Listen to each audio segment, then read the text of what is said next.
যার মাধ্যমে আল্লাহ সুবহানাহু ওয়া তাআলা প্রমাণ করে দিয়েছেন যে আল্লাহ সুবহানাহু ওয়া তাআলা এখনও তার আযাব এবং তার গজব পাঠাতে সক্ষম। এবং এই কথাই আল্লাহ সুবহানাহু ওয়া তাআলা কোরআন মাজিদে বলেছেন, আফা আমিনা আহলুল কুরা আন ইয়াতিয়াহুম বাসুনা বায়াতান ওয়া হুম নাইমুন। আজকের যুগে মানুষ কি নিরাপদ হয়ে গেল? ঢাকাবাসী, দুবাইবাসী, সিঙ্গাপুরবাসী, আমেরিকা, ইসরায়েলবাসী কি নিজেদেরকে নিরাপদ মনে করে নিল? যে অত্যাধুনিক প্রযুক্তির যুগে যখন জানা যায় কখন বৃষ্টি হবে, যখন জানা যায় কোথায় ঝড় তৈরি হচ্ছে, কত কিলোমিটার বেগে কোন দিক দিয়ে সেই ঝড়টা অতিক্রম করবে, যখন ফায়ার সার্ভিস থেকে শুরু করে সকল দুর্যোগ মোকাবেলা করার মানুষ নিজের কাছে সরঞ্জামাদি অত্যাধুনিক ব্যবস্থাপনা তৈরি করে নিয়েছে, তার দ্বারা কি মানুষ মনে করে নিয়েছে যে আল্লাহর আযাব আর গজব আর আসবে না? এমতো অবস্থায় যে মানুষ রাতে ঘুমন্ত, এমতো অবস্থায় যে মানুষ দুপুরের পর বিশ্রাম করছে, এমতো অবস্থায় যে মানুষ দিনের বেলা খেলাধুলায় মত্ত আছে, এরকম অবস্থায় আল্লাহর আযাব এবং গজব আসবে না, এটা কি মানুষ নিশ্চিত হয়ে গেছে? যদি মানুষ নিশ্চিত হয়ে গিয়ে থাকে, তাহলে আল্লাহ সুবহানাহু ওয়া তাআলা এবার নিদর্শন দিচ্ছে যে অতীতে আল্লাহ আমাদের চেয়ে শক্তিশালী জাতিদেরকে ধ্বংস করে দিয়েছে। অতীতে আল্লাহ নিজে বলছেন। আল্লাহ সুবহানাহু ওয়া তাআলা পবিত্র কোরআন মাজিদে বলেন, ওয়াকুল্লান আখাযনা বিযামবিহি। অতীতের আমি যত শহর, নগর, বন্দর ধ্বংস করে দিয়েছি, সবগুলো ধ্বংস করেছি পাপের কারণে। ফামিনহুম মান আখাযাতহুমুস সায়হা। কাউকে ধ্বংস করেছি বিকট আওয়াজে, কাউকে ধ্বংস করেছি প্রচণ্ড ঝড় বাতাসে, কাউকে ধ্বংস করেছি ফাখাসাফনা বিহিল আরজ, কাউকে ধ্বংস করেছি মাটিতে ধসিয়ে, কাউকে ধ্বংস করেছি পানিতে ডুবিয়ে। আল্লাহ সুবহানাহু ওয়া তাআলা আরো বলেন যে আমি অতীতে কত শত শহর ও বন্দর ধ্বংস করেছি যারা অহংকারী হয়ে গেছিল, বাতিরাত মাঈশাতাহা, যাদের উন্নত লাইফস্টাইল, উন্নত জীবনযাপন, উন্নত সভ্যতা তাদেরকে অহংকারী করে তুলেছিল। তো তাদের ওই উন্নত শহর, উন্নত প্রযুক্তি, উন্নত সভ্যতাকে এমনভাবে ধ্বংস করে দিয়েছি যে তাদের ওই বসবাস করার জায়গা আর পরবর্তীতে বসবাসের যোগ্যই থাকেনি। আজকের যদি দুবাইয়ের উদাহরণ নেন, তো আল্লাহ অতীতের এরকম বহু দুবাই ধ্বংস করে দিয়েছে। আজকের যদি লস অ্যাঞ্জেলসের উদাহরণ নেন, তো এরকম বহু লস অ্যাঞ্জেলস আল্লাহ অতীতে ধ্বংস করে দিয়েছে, যেখানে উন্নত লাইফস্টাইল ছিল, যেখানেও একটা ফ্ল্যাট এবং একটা প্লট ক্রয় করার জন্য মানুষ কোটি কোটি টাকা ব্যয় করত। কিন্তু আল্লাহ বলছে আমি কেমনভাবে ধ্বংস করেছি যে আর পরবর্তীতে বসবাসেরই যোগ্য থাকেনি, এইভাবে ধ্বংস করে দিয়েছে। সম্মানিত উপস্থিতি, আল্লাহ সুবহানাহু ওয়া তাআলা কোরআন মাজিদে অতীতে কয়েকটা কওমের ধ্বংসের বিবরণ দিয়েছেন। আমি সংক্ষিপ্তভাবে আপনাদের সামনে তুলে ধরব। নূহ আলাইহিস সালাতু ওয়াস সালামের কওমের ধ্বংসের বিবরণ দিয়েছেন, লূত আলাইহিস সালাতু ওয়াস সালামের কওমের ধ্বংসের বিবরণ দিয়েছেন, আদ জাতির ধ্বংসের বিবরণ দিয়েছেন, সামুদ জাতির ধ্বংসের বিবরণ দিয়েছেন, ফেরাউনের ধ্বংসের বিবরণ দিয়েছেন, কারুনের ধ্বংসের বিবরণ দিয়েছেন। নূহ আলাইহিস সালাতু ওয়াস সালামকে আল্লাহ সুবহানাহু তাআলা তার কওমের নিকটে পাঠিয়েছিলেন তাওহীদের দাওয়াত নিয়ে, আর তিনি দাওয়াতি কাজ করেছেন 50 বছর কম 1000 বছর। আলফা সানাহ ইল্লা 50, কোরআনের আয়াত যে 1000 বছর দাওয়াতি কাজ করেছে, 50 বছর কম, 950 বছর। তো যখন এই দাওয়াতি কাজে তার কওম বিরক্ত হয়ে গেছে, তখন তার কওম বলতেছে, ইয়া নূহ, হে নূহ, তুমি অনেক আমাদেরকে ডিস্টার্ব দিয়েছো, ফাতিনা বিমা তাইদুনা। তো এতদিন যে 950 বছর আমাদের ভয় দেখালে যে এটা না করলে আল্লাহর আযাব এবং গজব আসবে, তো আজকে আল্লাহর সে আযাব এবং গজব নিয়ে আসো যদি তুমি সত্যবাদী হও। নাউজুবিল্লাহ। তারপরে যখন আল্লাহ সুবহানাহু ওয়া তাআলার আদেশ চলে আসলো, আফারাত্তান নূর, এবং নূহ আলাইহিস সালাতু ওয়াস সালামের বাড়ির চুলা থেকে পানি বের হওয়া শুরু হলো, তখন আল্লাহ নূহ আলাইহিস সালাতু ওয়াস সালামকে বললেন যে প্রত্যেক জাতি প্রজাতি থেকে এক জোড়া করে উঠিয়ে নিতে তার নৌকাতে। আর কাদেরকে উঠিয়ে নিতে? ওয়ামা আমানা, আর যারা ঈমান আনয়ন করেছে কিন্তু ঈমান আনয়ন করেনি তার সাথে ওয়ামা আমানা মাআহু ইল্লা কালিল, তার সাথে ঈমান আনয়ন করেছে অতি অল্প সংখ্যক মানুষ। তখন নূহ আলাইহিস সালাতু ওয়াস সালাম তার সন্তানকে বললেন, ইয়া বুনাইয়া আরকাব মা'না ওয়ালা তাকুম মা'আল কাফিরিন, হে আমার বৎস, নৌকায় উঠে যাও, কাফেরদের সঙ্গী হয়েও না। তখন তার সন্তান উত্তরে বলছে, আমি পৃথিবীর সবচেয়ে উঁচু পাহাড়ে আশ্রয় নিব। ইয়া আসিমুনি মিনাল মা, যে উঁচু পাহাড় তোমার আল্লাহর গজবের এই পানি থেকে আমাকে আশ্রয় দিবে। নূহ আলাইহিস সালাম বলছেন, লা আসিমাল ইয়াউম, আজকে আল্লাহর এই আযাব ও গজবের পানি থেকে কেউ আশ্রয় নিতে পারবে না। যদি হিমালয় পাহাড়ের চূড়ায় গিয়ে আশ্রয় নেয় তো হিমালয় পাহাড়কেও আল্লাহ সুবহানাহু ওয়া তাআলা পানিতে ডুবিয়ে ছাড়বেন, এবং তাই ঘটিয়েছেন আল্লাহ সুবহানাহু ওয়া তাআলা। পানি বাড়তে বাড়তে এমন পর্যায়ে পানি পৌঁছে গেল যে নিচে শুধু পানি, উপরে আসমান, আর কিছু নাই, সব ধ্বংস হয়ে গেছে পৃথিবীতে। তখন আল্লাহ সুবহানাহু ওয়া তাআলা মাটিকে বলছেন, ইয়া আরযু বিলঈ, হে মাটি পানি শুষে নাও, আর হে আসমান ক্ষান্ত হও। এবং ধীরে ধীরে পানি কমে গেল এবং নূহ আলাইহিস সালাতু ওয়াস সালামের নৌকা জুদি নামক পাহাড়ে অবতরণ করল। তো নূহ আলাইহিস সালাতু ওয়াস সালামের কওমের ধ্বংসের বিবরণ তাওরাতে আছে, ইনজিলে আছে, কোরআনে আছে।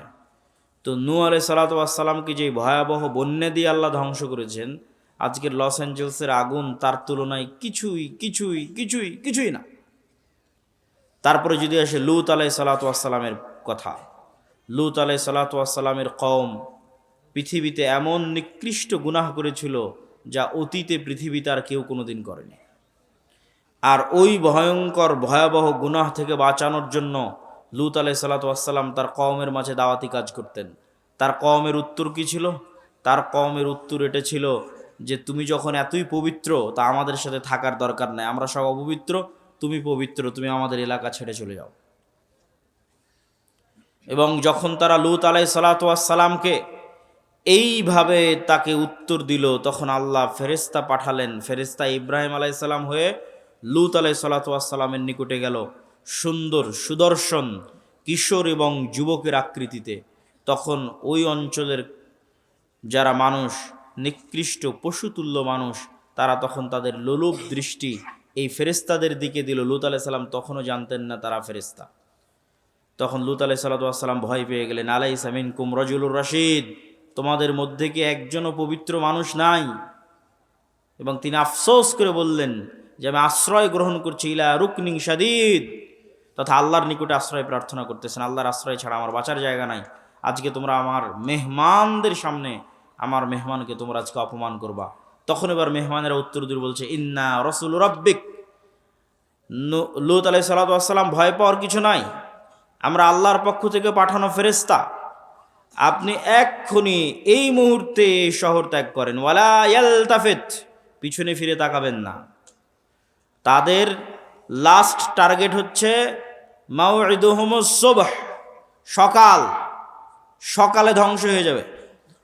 আলাইসা সুবহু করিব, সকাল কি অতি নিকটে নয়?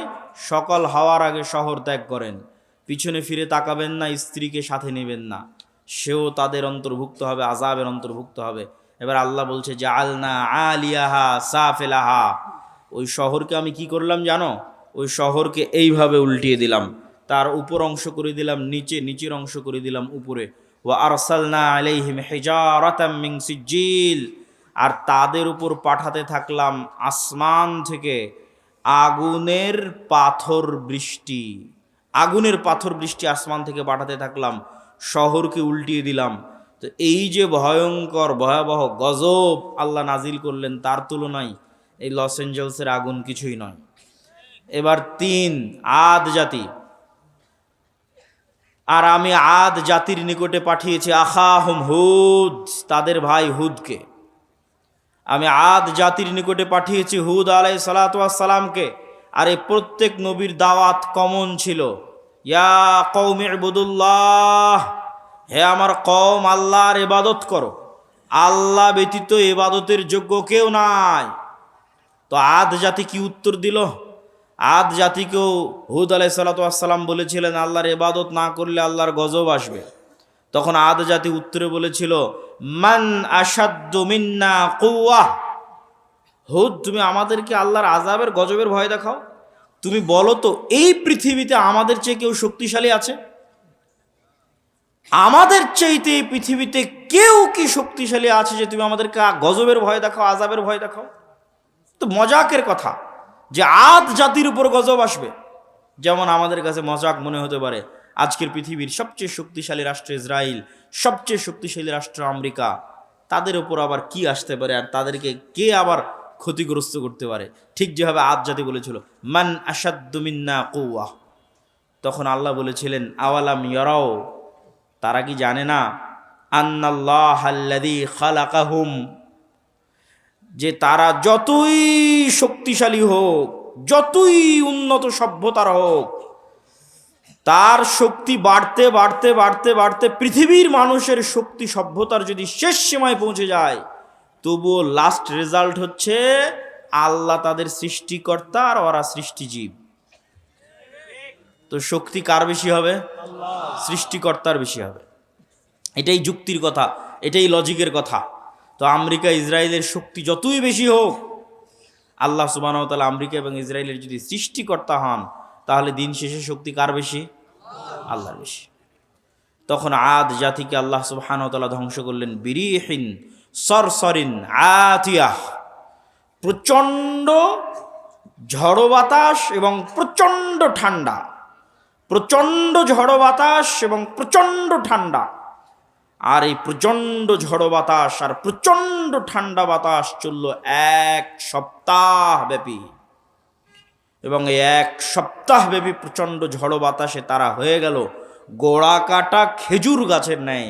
যারা বলেছিল তারা পৃথিবীর সবচেয়ে শক্তিশালী, তৎকালীন যুগের সবচেয়ে উন্নত, সবচেয়ে সভ্য নগরীকে আল্লাহ সুবহানাহু ওয়া তাআলা ধ্বংস করে দিলেন। এবার আসি সামুদ জাতির কথা। সামুদ জাতির নিকটে আল্লাহ পাঠিয়েছিলেন তাদের ভাই সালেহকে। সালেহ আলাইহিস সালাতু ওয়াস সালাম একই কথা তার কওমকে বললেন, আর তার কওমকে আল্লাহর নিদর্শন হিসেবে পেশ করলেন নাকাতুল্লাহ, আল্লাহর উটনি। এই আল্লাহর উটনি আল্লাহর জমিনে চলবে, তোমরা একে ক্ষতি করার চেষ্টা করিও না, ক্ষতি করলে আল্লাহর গজব আসবে। ওয়ালাহা শিরবুম মালুম, 6 দিন তোমাদের জন্য কুয়ায় পানি পানের, একদিন আল্লাহর উটনির জন্য। যেই দিন আল্লাহর উটনি পানি পান করবে, সেই দিন উটনি থেকে এই পরিমাণ দুধ হতো যে সমগ্র সামুদ জাতি সেই দুধ দহন করে নিয়ে খেয়ে বাড়িতে নিয়ে শেষ করতে পারত না। আল্লাহু আকবার। কিন্তু এই নিয়ামত তাদের সহ্য হয়নি, তারা অহংকারী।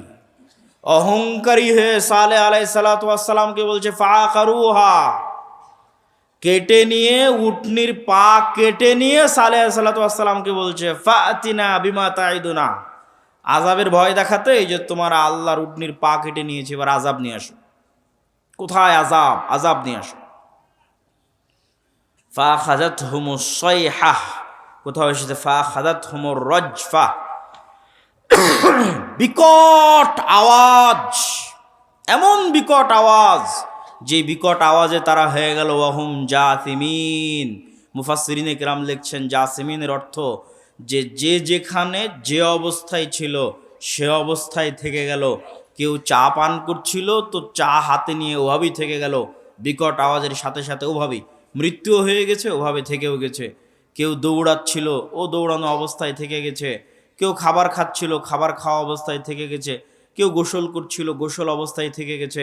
ওয়াহুম জাসিমিন, এক বিকট আওয়াজে পৃথিবীর তৎকালীন পৃথিবীর সবচেয়ে শক্তিশালী সম্প্রদায় এক বিকট আওয়াজে ইনস্ট্যান্ট যে যেখানে যে অবস্থায় ছিল সেভাবে থেকে গেছে, দুনিয়া থেকে বিদায় নিয়ে নিয়েছে। এই ছিল সামুদ জাতির ঘটনা। সম্মানিত উপস্থিতি, নূহ আলাইহিস সালাতু ওয়াস সালাম, লূত আলাইহিস সালাতু ওয়াস সালাম, আদ জাতি, সামুদ জাতি, এই 4টে বড় বড় জাতিকে আল্লাহ সুবহানাহু ওয়া তাআলা 4টে ভিন্ন ভিন্ন ধরনের আযাব দিয়ে ধ্বংস করে দিয়েছেন। আর আল্লাহ আরও বলেছেন আফা আমিনা আহলুল কোরা, আজকের যুগের মানুষেরা কি নিজেকে নিরাপদ মনে করে নিয়েছে যে আল্লাহর আযাব ও গজব আসবে না? যদি নিরাপদ মনে করে নিয়ে থাকে তাহলে তারা যেন তাদের ভুলকে সংশোধন করে নেয়। আল্লাহর আযাব এবং গজব যে কোনো মুহূর্তে আসতে পারে, যে কোনো সময় আসতে পারে। আর লস এঞ্জেলস ক্যালিফোর্নিয়ায় যে আগুন জ্বলতেছে, এরকম আগুনে যদি সারা পৃথিবীও জ্বলে যায় তবুও হক হবে। এই জন্য হক হবে যে সারা পৃথিবীর মানুষের চোখের সামনে, সারা পৃথিবীর সকল রাষ্ট্রনেতার সামনে, BBC, CNN, Al Jazeera, TV channel, Facebook, YouTube সব লাইভের সামনে 60,000 নিরস্ত্র নিরীহ মানুষকে গাজায় হত্যা করা হয়েছে। সারা পৃথিবীর সব রাষ্ট্রপ্রধান দেখেছে, সারা পৃথিবীর সব মানুষ দেখেছে। সবার পক্ষে সম্ভব ছিল এই মহা হত্যাযজ্ঞ আটকানোর, কিন্তু তারা এই মহা হত্যাযজ্ঞ আটকাতে যায়নি, আটকানোর চেষ্টা করেনি। তাদেরকে এর জবাব দিতে হবে। এই এক গাজার উপর যে অত্যাচার চালানো হয়েছে, এই অত্যাচারে যদি সমগ্র আমেরিকা, সমগ্র ইউরোপ আর সমগ্র ইসরায়েল জ্বলে পুড়ে যায়, তবু আল্লাহ সুবহানাহু ওয়া তাআলার জন্য এটা হক হবে। এবং আল্লাহ এটা বলেছেন, কোরআনেই বলেছেন যে আল্লাহ সুবহানাহু ওয়া তাআলা যখন কোনো শহর ও বন্দর ধ্বংস করেন, তখন আল্লাহ অত্যাচার করেন না, বরং তারা অত্যাচারী ছিল তাই ধ্বংস করে দেন। সম্মানিত উপস্থিতি, এইটি থেকে আমাদের শিক্ষা নিতে হবে, মুসলমানদের শিক্ষা নিতে হবে যে আমরা যে কোনো মুহূর্তে আল্লাহর আযাব এবং গজবের শিকার হতে পারি। যে অশ্লীলতা, যেই বেহায়াপনায় লূত আলাইহিস সালাতু ওয়াস সালামের কওম ধ্বংস হয়েছিল, ওই বেহায়াপনা, ওই অশ্লীলতাও বাংলাদেশে ঢুকানোর চেষ্টা করতেছে শয়তানের দোসরেরা। এমনও রাজনৈতিক দল বাংলাদেশে আছে যারা তাদের দফার মধ্যে যুক্ত করে দিয়েছে যে তারা রেইনবো নেশন তৈরি করবে, রংধনু জাতি তৈরি করবে। তো নেলসন ম্যান্ডেলা আফ্রিকায় রংধনু জাতি তৈরি করতে গিয়ে এই লূত আলাইহিস সালাতু ওয়াস সালামের কওমের অশ্লীলতাকে প্রমোট দিয়েছিল। আজকের এই ধরনের রাজনৈতিক দলগুলো আবার পদ তৈরি করেছে লিঙ্গ সমতা, লিঙ্গ ন্যায্যতা নামে একটা পদ তৈরি করেছে। নাউজুবিল্লাহি মিন যালিক। এর প্রত্যেকটার পিছনের উদ্দেশ্য হচ্ছে ইবলিসের যে স্কিম আছে, শয়তানের যে পদক্ষেপ আছে, সেটা বাস্তবায়ন করা। তবে হ্যাঁ, তাদের জন্য অনেক বড় ধাক্কা, এই সমস্ত শয়তানের অনুসারীদের জন্য অনেক বড় ধাক্কা যে তাদের আব্বার দেশে তাদের বিরোধী লোক চলে এসেছে। তার মানে তাদের সবগুলোর আব্বা হচ্ছে আমেরিকা। আর আমেরিকার নতুন প্রেসিডেন্ট ডোনাল্ড ট্রাম্পের প্রথম আদেশ যে পৃথিবীতে তৃতীয় লিঙ্গ বলে কিছু নাই, লিঙ্গ দুইটাই, নারী আর পুরুষ। আমেরিকার জন্য ডোনাল্ড ট্রাম্পের প্রথম আদেশ। তো এত ভয়ঙ্কর আদেশ হওয়ার কারণ, এটার প্রেক্ষাপটও আপনাদের জানা থাকা উচিত। এই সমস্ত যে রাজনৈতিক দলগুলো আছে এদেরকে উত্তর দেওয়ার জন্য জানা থাকা উচিত। সেটা হচ্ছে ইলন মাস্কের নিজের সন্তান তার বাপকে বলছে, ইলন মাস্কের নিজের সন্তান তার বাপকে বলছে, আমাকে যদি অপারেশন করে ছেলে থেকে মেয়েতে রূপান্তর না করা হয় আমি আত্মহত্যা করব। নাউজুবিল্লাহি মিন যালিক। ইলন মাস্ক ছেলের জীবন বাঁচাতে অপারেশনের অনুমতি দেয় আর দুনিয়ার মানুষকে বলে যে আমার ছেলে মারা গেছে, এবং তখন থেকে সিদ্ধান্ত নেয় যে এই শয়তানের এজেন্ডা আমেরিকায় উৎখাত করে ছাড়বে সে। এই যে ক্ষোভ, তার যে কষ্ট, যে সন্তান বাপের সামনে যদি এই ধরনের কথা বলে বাপের কি রকমের কষ্ট হতে পারে, এটার নাম দিয়েছে ইলন মাস্ক ভাইরাস, ওক ভাইরাস। ওই রাগে, ওই ক্ষোভে টুইটার ক্রয় করে নেয়, আর ওই রাগে, ওই ক্ষোভে রাজনীতিতে যোগ দেয় এবং ডোনাল্ড ট্রাম্পের সাথে যুক্ত হয়। এই জন্য ডোনাল্ড ট্রাম্প ক্ষমতায় এসে প্রথম অধ্যাদেশ জারি করেছে, কোনো তৃতীয় লিঙ্গ বলে কিছু নাই, হয় নারী আর পুরুষ, আর বাইরে আর কিছু নাই, কোনো ট্রান্সজেন্ডার নাই, কিচ্ছু নাই। এখান থেকে আমাদের শিক্ষা নেওয়ার আছে যে আমাদের দেশে যারা অতি সেকুলার হয়ে, অতি উদার হয়ে মুসলিম দেশে রাজনীতি করবে, অথচ রেইনবো নেশনের নামে রাজনীতি করবে, লিঙ্গ সমতার নামে পদ তৈরি করে রাজনীতি করবে, এদের রাজনীতি করার অধিকার বাংলাদেশে নাই। আমি ওই দলকে নাম না নিয়ে উদাত্ত আহ্বান জানাবো যে বাংলাদেশের মানুষের মনোভাব, বাংলাদেশের মানুষের সামাজিক মূল্যবোধ বোঝার চেষ্টা করতে হবে। আল্লাহর চেয়ে শক্তিশালী কেউ নয়। আদ সামুদ জাতি ধ্বংস হয়ে গেছে, নূহ আলাইহিস সালাতু ওয়াস সালামের কওম, লূত আলাইহিস সালাতু ওয়াস সালামের কওম ধ্বংস হয়ে গেছে। অশ্লীলতা ছড়াতে চাইলে ধ্বংস হয়ে যেতে হবে। বক্তব্যের দ্বিতীয় অংশ, বক্তব্যের প্রথম অংশ শেষ, বক্তব্যের দ্বিতীয় অংশ, ইসলামী রাষ্ট্র। ইসলামী রাষ্ট্র প্রতিষ্ঠা করার বিষয়টা এখন বাংলাদেশে অন্যতম একটি আলোচিত ইস্যু।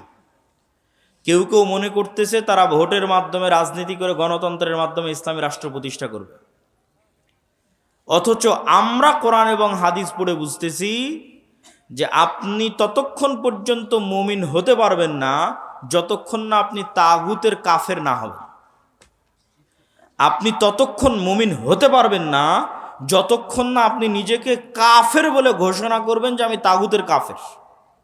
কে ঘোষণা করেছিল? ইব্রাহিম আলাইহিস সালাম ঘোষণা করেছিল, কাফারনা বিকুম, তোমাদের কাফের, তোমাদের মূর্তির কাফের। ইব্রাহিম আলাইহিস সালাম ঘোষণা করেছিলেন তোমাদের কাফের, তোমাদের মূর্তির কাফের, এবং তিনি তার জাতির শিরক থেকে নিজেকে মুক্ত ঘোষণা করেছিলেন। এই জন্য আল্লাহ কোরআনে বলেছেন, অমাই ইয়াকফুর বিত্তাগুত, আগে তাগুতকে অস্বীকার করতে হবে, কাফের হতে হবে। ওয়ুমিন বিল্লাহ, তারপর আল্লাহর উপর ঈমান আনেন। আপনি যদি বলেন যে আমি রাষ্ট্রে ইসলাম প্রতিষ্ঠা করতে চাই, তো রাষ্ট্রে ইসলাম প্রতিষ্ঠার সবচেয়ে বড় শত্রু যেগুলো, এগুলোর কাফের হতে হবে। তো রাষ্ট্রে ইসলাম প্রতিষ্ঠার সবচেয়ে বড় শত্রু হচ্ছে গণতন্ত্র, রাষ্ট্রে ইসলাম প্রতিষ্ঠার সবচেয়ে বড় শত্রু হচ্ছে সমাজতন্ত্র, রাষ্ট্রে ইসলাম প্রতিষ্ঠার সবচেয়ে বড় শত্রু হচ্ছে সেকুলারিজম, ধর্মনিরপেক্ষ মতবাদ। মানুষ বলে গত 16 বছর অমুক এটা করেছে, গত 16 বছর অমুক এটা করেছে। এইটা কেন কেউ বলে না গত 16 বছর কি দেশ ইসলামী আইন অনুযায়ী চলতো? কথা বলেন, ইসলামী আইন অনুযায়ী চলতো? গত 16 বছর দেশ চলতো গণতান্ত্রিক নিয়ম অনুযায়ী, তাই নয় কি? গত 16 বছর দেশ চলতো ধর্মনিরপেক্ষ মতবাদ অনুযায়ী। তাহলে গত 16 বছরে আয়নাঘর কোনো ব্যক্তি তৈরি করেনি, গণতন্ত্র নিজে তৈরি করেছে। গত 16 বছর হাজারো লক্ষ মানুষকে গুম কোনো ব্যক্তি করেনি, ধর্মনিরপেক্ষ মতবাদ নিজে খুন এবং গুম করেছে। কিন্তু এইটা মুসলমানদের বুঝতে দেওয়া হয় না। মুসলমানদের সামনে একটা মূলা ঝুলিয়ে দেওয়া হয়, যখনই সিস্টেম কাজ করে না তখন ওই সিস্টেমের যে প্রধান থাকে ওর উপর রাগ উঠিয়ে দেওয়া হয়। তারপরে প্রধান যখন সরে যায় রাগ শেষ, সিস্টেম তো ওইটাই আছে।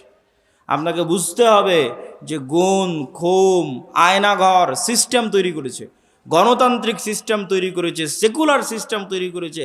এই সিস্টেম যদি থাকে জুলুম থাকবে, এই সিস্টেম যদি থাকে অন্যায় অবিচার থাকবেই থাকবে।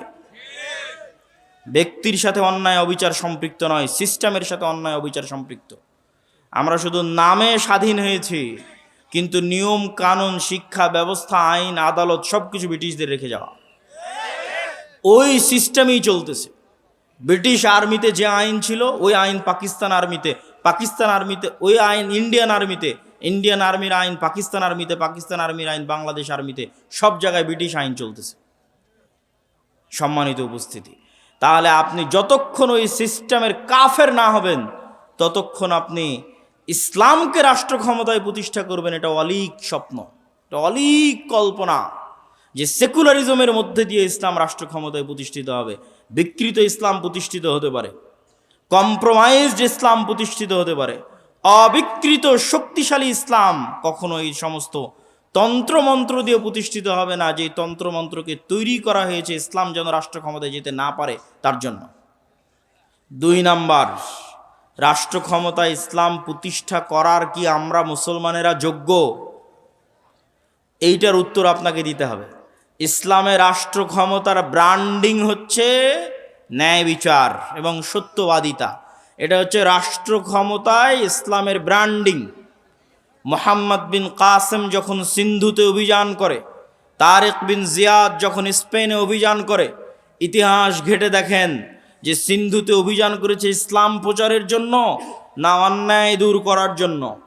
স্পেনে অভিযান করেছে, সিন্ধুতে অভিযান করেছে ইসলাম প্রচারের জন্য না অন্যায় দূর করার জন্য? ইতিহাস ঘেটে দেখবেন যে প্রত্যেকটা আক্রমণাত্মক যুদ্ধ হয়েছে ওই অঞ্চলের অত্যাচারিত মাজলুম মানুষকে মুক্তি দিয়ে তাদের মধ্যে ন্যায় প্রতিষ্ঠা করার জন্য। এমনকি বাংলাদেশে ইখতিয়ার উদ্দিন মোহাম্মদ বিন বখতিয়ার খিলজি থেকে শুরু করে শাহজালাল থেকে শুরু করে যারাই বাংলাদেশে অভিযান পরিচালনা করেছে তাদের প্রত্যেকের উদ্দেশ্য ছিল বাংলাদেশের মানুষকে জুলম থেকে মুক্তি দেওয়া। এই একই কথা রাসূলুল্লাহ সাল্লাল্লাহু আলাইহি ওয়াসাল্লাম ঈসা আলাইহিসসালামের ক্ষেত্রে বলে গেছেন যে ঈসা আলাইহিস সালাম যখন রাষ্ট্রনেতা হবেন তখন হাকামান মুকসিতা, সারা পৃথিবীতে ন্যায় বিচার প্রতিষ্ঠা করবেন। এটা হচ্ছে ইসলামের ব্র্যান্ডিং, যে ইসলাম রাষ্ট্র ক্ষমতায় গেলে ন্যায় বিচার প্রতিষ্ঠা হবে। তাহলে প্রশ্ন হচ্ছে, মুসলমান যদি নিজে ন্যায়পরায়ণ না হয় কিভাবে সে রাষ্ট্র ক্ষমতায় ন্যায় বিচার প্রতিষ্ঠা করবে? আপনাকে আমি আরো উদাহরণ দিয়ে বুঝাই, এখানে আপনারা উপস্থিত আছেন, উদাহরণগুলো বুঝবেন। বাবা মারা গেছে, বোন বাবার সম্পত্তিতে যা সম্পদ পাবে আপনি ন্যায়ের সাথে সেটি বুঝিয়ে দিয়েছেন কিনা? প্রশ্ন। আপনি আপনার আশেপাশের পাড়া প্রতিবেশী সবার দিকে তাকিয়ে দেখেন যে সে ন্যায়ের সাথে বুঝিয়ে দিয়েছে কিনা। একদল পাবেন দেয়নি, একদল পাবেন যদি দিয়ে থাকে তো দামি জমিটা নিজের কাছে রেখেছে, বিলের জমিটা বোনকে দিয়েছে। তাহলে এই যে ব্যক্তি যে সামান্য তার পরিবারে তার বোনের উপর ন্যায় প্রতিষ্ঠা করতে পারলো না, ওই ব্যক্তিকে যদি রাষ্ট্র ক্ষমতা দেওয়া হয় তাহলে গত 16 বছর যা দুর্নীতি হয়েছে তার চেয়ে বেশি দুর্নীতি করবে, গত 16 বছর বেশি জুলুম করবে। ওকে দিয়ে কখনো রাষ্ট্র ক্ষমতা ইসলাম প্রতিষ্ঠিত হবে না, কেননা রাষ্ট্র ক্ষমতা ইসলাম মানে ন্যায় বিচার প্রতিষ্ঠা হওয়া। তো সে তো দুর্নীতিগ্রস্ত, সে কিভাবে ন্যায় বিচার প্রতিষ্ঠা করবে? আপনি সমাজে তাকিয়ে দেখেন যে প্রত্যেকটা সেক্টরে সেক্টরে, এলাকায় এলাকায়, সমাজে সমাজে যৌতুকের ভিত্তিতে বিবাহ হচ্ছে। যৌতুকের ভিত্তিতে বিবাহ অন্যায়, মানুষের প্রতি অন্যায়। আমি এখন ন্যায় এবং অন্যায় বলতে সালাত সিয়ামের অন্যায় বুঝাচ্ছি না, এক মানুষের সাথে আর এক মানুষের প্রতি অন্যায়। তো যে যৌতুকের ভিত্তিতে যেই পরিবার বিবাহ করছে, যৌতুকের ভিত্তিতে যেই বিবাহে পুরো এলাকা, পুরো গ্রাম, কাজী, আলেম, হুজুর, হাজি সব অংশগ্রহণ করতেছে, এই আলেম, এই কাজী, এই হুজুর আর এই বিবাহকারী পাত্র আর এই বিবাহকারী ছেলে পক্ষ, এদেরকে রাষ্ট্র ক্ষমতায় দেওয়া হলে এরা গত 16 বছরের চেয়ে বড় দুর্নীতিবাজ হবে। কেন? ও সামান্য একটা মেয়ের প্রতি ন্যায় করতে পারছে না, সামান্য তার স্ত্রীর প্রতি ন্যায় করতে পারছে না, তাহলে এটা কেমনে সম্ভব যে সে রাষ্ট্র ক্ষমতায় বসে 16 কোটি 18 কোটি মানুষের প্রতি ন্যায় করবে? অসম্ভব। তো এই জন্য যদি মুসলমানেরা বলে যে আমাদের রাষ্ট্র ক্ষমতা দরকার, তাহলে মুসলমানদেরকে আগে উন্নত পার্সোনালিটি, উন্নত ব্যক্তিত্ব এবং ন্যায় পরায়ণ যে ব্যক্তিত্ব যা নবীদের ছিল, যা রাসূলদের ছিল, সেই ন্যায় পরায়ণ ব্যক্তিত্ব অর্জন করতে হবে, ন্যায় বিচার প্রতিষ্ঠা করার সক্ষমতা অর্জন করতে হবে। আপনি ইসলামী দলে যান, সংগঠনে যান, মসজিদে যান, মাদ্রাসায় যান, যত বিভেদ বিভক্তি আছে সেখানে যান, প্রত্যেকটা জায়গায় দেখবেন অন্যায় জড়িত। ইসলামী দলের আমির ওই কর্মীকে পদ দিয়েছে যে বেশি চামচামি করে, আর যে রাত দিন পরিশ্রম করেছে ওকে বের করে দিয়েছে। তাহলে সে তার দলে ন্যায় প্রতিষ্ঠা করতে পারেনি, ও রাষ্ট্রে কিভাবে ন্যায় প্রতিষ্ঠা করবে? জালেম। জুলম কখনো ইসলামী রাষ্ট্রের মানদণ্ড হতে পারে না, ন্যায় ইসলামী রাষ্ট্রের মানদণ্ড। আর সত্যবাদিতা, আপনি মুসলমানদের কাছে যান, ইউরোপ এবং আমেরিকায় বসবাসরত মুসলমান, অধিকাংশ মুসলমান তাদের কাফের রাষ্ট্রের কাছে, খ্রিস্টান রাষ্ট্রের কাছে মিথ্যা বলে অতিরিক্ত টাকা নিচ্ছে। মুসলমান মিথ্যা বলছে, সে নামাজ পড়ে, বলছে আমি কালেমা পড়ি, আশহাদু আল্লা ইলাহা ইল্লাল্লাহ বলে, আশহাদু আন্না মুহাম্মাদুর রাসূলুল্লাহ বলে, কিন্তু সেই মুসলমান মিথ্যা বলছে আর এক কাফেরের কাছে একটু টাকা বেশি নেওয়ার জন্য পুরো জীবনটা মিথ্যার উপর পার করে দিচ্ছে। আপনাদের এই নরসিংদী, নারায়ণগঞ্জ, রূপগঞ্জ অঞ্চলেও যেহেতু কিছুদিন থেকে থাকা হচ্ছে, সেহেতু দেখতেছি নির্বাচনের সময় মানুষ 2 এমপি পদপ্রার্থীর থেকে টাকা নিয়ে বলেছে তাকে ভোট দিবে। তার মানে সে মিথ্যুক। তাহলে একজন মিথ্যুক মানুষ কিভাবে নেতা হবে? একজন মিথ্যুক মানুষ কিভাবে দেশ ও জাতির দায়িত্ব নিবে? এটা অসম্ভব। আজকের যুগের মুসলমানদের ব্যক্তিত্ব মক্কার কাফের মুশরিকদের ব্যক্তিত্বের চাইতে নিম্নমানের। কিভাবে? এখনই আলোচনা শুনলেন আবু তালেব কাফের, আবু তালেব মুশরিক, কিন্তু একটা প্রমাণ দেখান দেখি যে আবু তালেব কোনোদিন মিথ্যা বলেছে? আবু তালেব কোনোদিন তার মুখের ওয়াদা রক্ষা করেনি। মুখের কথা রক্ষা করতে গিয়ে 3 বছর, মুখের কথা রক্ষা করতে গিয়ে 3 বছর ভাতিজার সাথে না খেয়ে জীবন পার করেছে। তার নাম আবু তালেব। মানে রক্তে নেতৃত্বের গুণ আছে। রক্তে কিসের গুণ আছে? নেতৃত্বের গুণ আছে। মিথ্যা বলে নেতা হওয়া যায় না। কথা রক্ষা না করে নেতা হওয়া যায় না। আবু তালেব নেতা, he is a by born leader, জন্মগত নেতা। জন্মগত নেতা দেখে মুখের কথার দাম রক্ষা করার জন্য ভাতিজার সাথে 3 বছর না খেয়ে জীবন পার করে দিয়েছে। আবু সুফিয়ান নেতা, লিডার, নেতৃত্বের যোগ্যতা আছে, কাফের মুশরিক, কিন্তু ব্যক্তিত্ব আছে। তার চিরন্তন শত্রুর বিরুদ্ধে মিথ্যা বলেনি। হিরাক্লিয়াসের দরবারে দাঁড়িয়ে আপনার একটা রাজনৈতিক দলের নেতাকে জিজ্ঞেস করেন, তার বিপরীত রাজনৈতিক দল সম্পর্কে যা বলবে 16 আনাই মিথ্যা। এই পুরো গণতান্ত্রিক রাজনীতি দাঁড়িয়ে আছে মিথ্যার উপর, পুরো গণতান্ত্রিক সিস্টেম দাঁড়িয়ে আছে মিথ্যার উপর। মিথ্যা না বললে গণতন্ত্র চলে না, মিথ্যা না বললে গণতন্ত্রে নেতা হওয়া যায় না, মিথ্যা এবং দুর্নীতি না করলে গণতন্ত্রে নিজের গদি টিকিয়ে রাখা যায় না। গণতন্ত্র সিস্টেমটাই এমন যে সিস্টেম আপনাকে মিথ্যা বলতে বাধ্য করবে। তো মিথ্যা বলে আপনি কিসের নেতা হবেন? কিসের রাষ্ট্রে ইসলাম প্রতিষ্ঠা করবেন? অন্যায় করে মিথ্যা বলে রাষ্ট্রে ইসলাম প্রতিষ্ঠা করা সম্ভব নয়। মুসলমানরা যদি বলে যে আমরা রাষ্ট্রে ইসলাম প্রতিষ্ঠা করতে চাই, তাহলে আগে মুসলমানদেরকে দায়িত্ব নিতে হবে যে তারা ইনজাস্টিস, অন্যায়ের বিরুদ্ধে শক্ত থাকবে। যেমন আজকে নরসিংদীর যুবকেরা যদি বলে যে হ্যাঁ তারা রাষ্ট্রে ইসলাম প্রতিষ্ঠা করতে চায়, তাহলে তুমি আগে নিশ্চিত করো যে তোমার নরসিংদীর নোয়াগাঁওয়ে কোথাও যেন একটা মেয়েরও যৌতুকের ভিত্তিতে বিবাহ না হয়। জুলম হবে, আর মুসলমান চাই দেখবে ওই মুসলমানকে আল্লাহ নেতা বানাবে, নাউজুবিল্লাহি মিন যালিক। জুলম হবে, মুসলমান চাই দেখবে আর সেই মুসলমানকে আল্লাহ নেতা বানাবে ইসলামের নামে। আস্তাগফিরুল্লাহ আল-আযীম।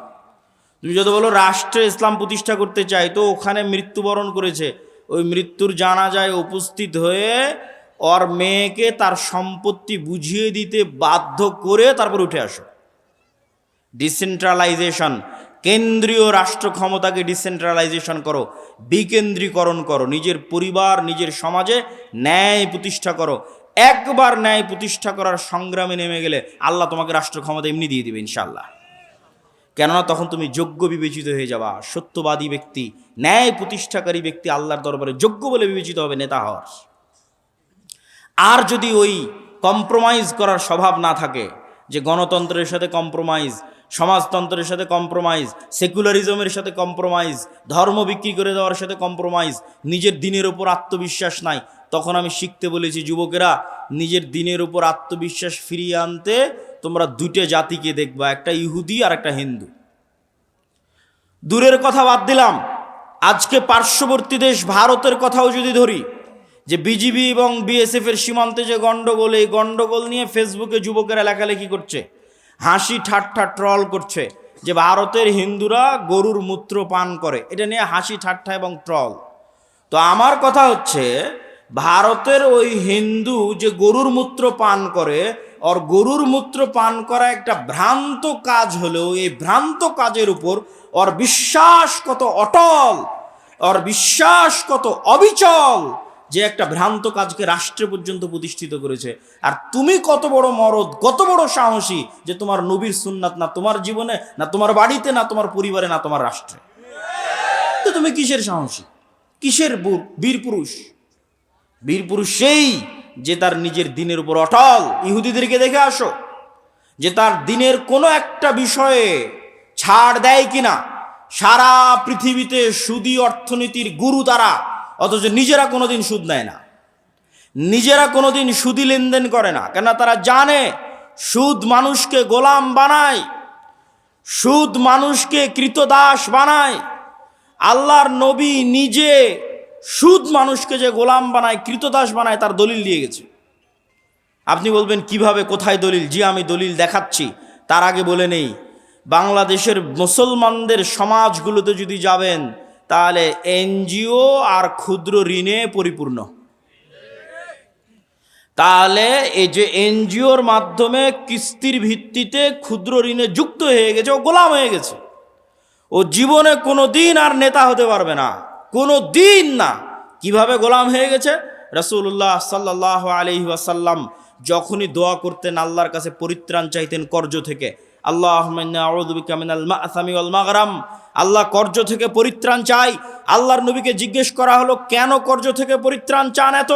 আল্লাহর নবী বললেন, ইজাস্তাদানা রাজুল, মানুষ যখন কর্জ নেওয়া শুরু করে, বাদা ইউকাযযিব, মিথ্যা বলা শুরু করে। আল্লাহর নবী বললেন, যখনই কর্জ নেওয়া শুরু করে, মিথ্যা বলা শুরু করে, 1 টাকা 10 টাকা 15 টাকা 20 টাকা কর্জ নিয়েছে, পরের দিন টাকা চাইতে যাবে, মিথ্যা বলবে। মিথ্যা বলবে না? মিথ্যা বলবে। নিজে মিথ্যা বলবে, তার পরিবারকে মিথ্যা বলাবে, তার ছেলে মেয়েকে মিথ্যা বলাবে, তার স্ত্রীকে মিথ্যা বলাবে। পুরো একটা পরিবার মিথ্যার উপর গড়ে উঠতেছে। আর শুরুতেই প্রমাণ করে দিয়েছি যে মিথ্যা বলে ও নেতা হয়। আবু তালেব মিথ্যা বলতো, আবু সুফিয়ান মিথ্যা বলতো, কাফের মুশরিক অবস্থায় মিথ্যা বলেনি। নেতা, তার নাম নেতা। যে মিথ্যা বলে সে কোশ্চিন কালো নেতা হতে পারে না, আল্লাহ কখনো তাকে নেতা বানাবে না। তাহলে কর্জন নেওয়া মানে মিথ্যা বলা শুরু। পুরো একটা পরিবার যখন মিথ্যার উপর চলে, তখন ওই পরিবার থেকে কোশ্চেন কালো না তারেক বিন জিয়াদের জন্ম হবে, না ওমর ইবনুল খাত্তাবের জন্ম হবে, না মোহাম্মদ বিন কাসিমের জন্ম হবে, নেতার জন্ম হবে না, গোলামের জন্ম হবে, কৃতদাসের জন্ম হবে। সম্মানিত উপস্থিতি, এই জন্য যুবকদেরকে শক্ত হতে হবে, নিজের দিনের উপর কট্টর, নিজের দিনের উপর সেলফ কনফিডেন্ট, আত্মবিশ্বাসী হতে হবে। এবং আত্মবিশ্বাসী হয়ে সমাজ থেকে, পরিবার থেকে যত অন্যায় অনাচার অবিচার আছে, এই অন্যায় অনাচার অবিচারের বিরুদ্ধে আন্দোলন গড়ে তুলতে হবে।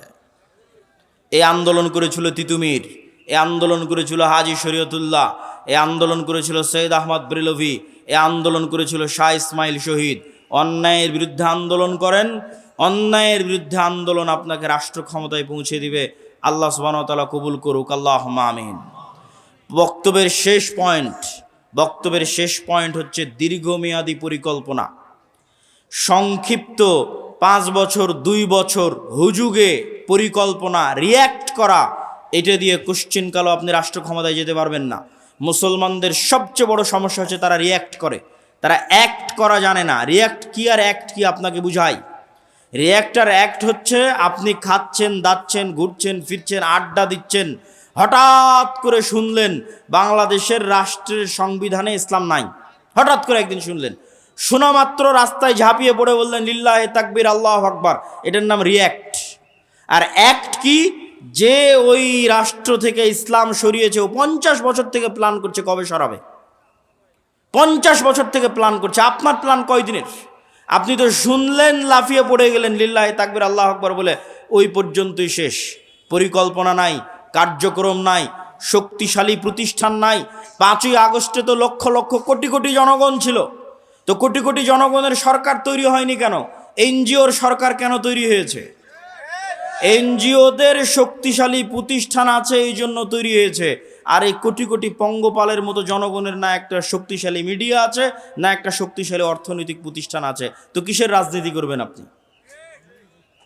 আমেরিকায় গিয়ে দেখেন ইহুদিরা সংখ্যায় কত, 2%ও না, 1%ও না, অথচ শক্তিশালী প্রতিষ্ঠান থাকার কারণে বাইডেন ক্ষমতায় আসুক আর ট্রাম্প ক্ষমতায় আসুক, রাষ্ট্রের ক্ষমতা তাদের থাকে। আর মুসলমানেরা দীর্ঘমেয়াদী পরিকল্পনা নাই। ইসলামী দলগুলো বলছে এখনই ভোট করে এখনই ক্ষমতায় চলে যাব। এখনই ভোট করে যদি এখনই ক্ষমতায় চলে যায়, তাহলে এখনই আর একজন বের হবে যে তাকে ক্ষমতা থেকে নামিয়ে দিবে। এই জন্য আপনাকে 50 বছর 100 বছরের পরিকল্পনা করতে হবে। যেই পরিকল্পনা করে সামনে আগাতে হবে। আপনি বলবেন ভাই পরিকল্পনার আশা কি?